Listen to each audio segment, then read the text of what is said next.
မင်္ဂလာပါရှင်မြတ်စွာဘုရားဟောကြားတော်မူသောဒေဝဗုဒ္ဓတန်ယုံနာနာဒိဋ္ဌိယဝက်လာရောဟိတတတုတ်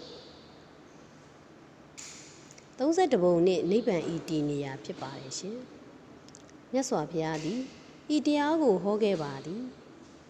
32ပုံလောကဤအဆုံးဖြစ်သောငြိမ်းအေးသောနိဗ္ဗာန်သည်ရှိခြေဖြင့်သွားခြင်းဖြင့်ထို32ပုံလောကဤအဆုံးကိုသိနိုင်သည်မြင်နိုင်သည်ရောက်နိုင်သည်ဟု၍ငါဖျားဟောတော်မူမူပူလောင်မှုများရှိနေသော32ပုံလောကဤအဆုံးဖြစ်သောအင်းငိမ့်သောနိဗ္ဗာန်ကိုမရသေးမရောက်သေးပဲဆင်းရဲဒုက္ခများချုပ်ငြိမ်းနိုင်သည်ဟုလည်းငါဖျားမဟောစင်စစ်အားဖြင့်32ပုံလောကဒုက္ခသစ္စာကို၎င်း32ပုံလောကဤဖြစ်ပေါ်ကြောင်းသမုဒယသစ္စာကို၎င်း32ပုံလောကဤချုပ်ရာနိဗ္ဗာန်နိရောဓသစ္စာကို၎င်း32ပုံလောကဤချုပ်ရာနိဗ္ဗာန်သို့ရောက်ကြောင်းအကျင့်မေဃသစ္စာကို၎င်းဤတလံမြားလောက်ရှိသောဤခန္ဓာကိုယ်ကြီး၌သာရှိသည်ဟုငါဟောကြားခဲ့၏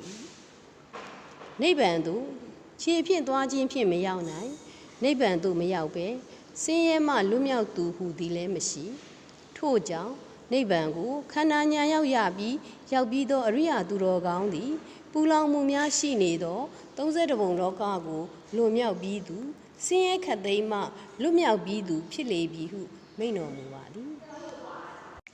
တရားချစ်ခင်သူတော်စင်ပေါင်းတို့ရှင်ဤရောဟိတတတုတ်တွင်မြတ်စွာဘုရားက32ပုံသည်ဤတလံမြလောက်ရှိသောခန္ဓာကိုယ်ကြီးတဲ့၌သာရှိသည်ဟုဟောကြားတော်မူခဲ့ပါတယ်ရှင်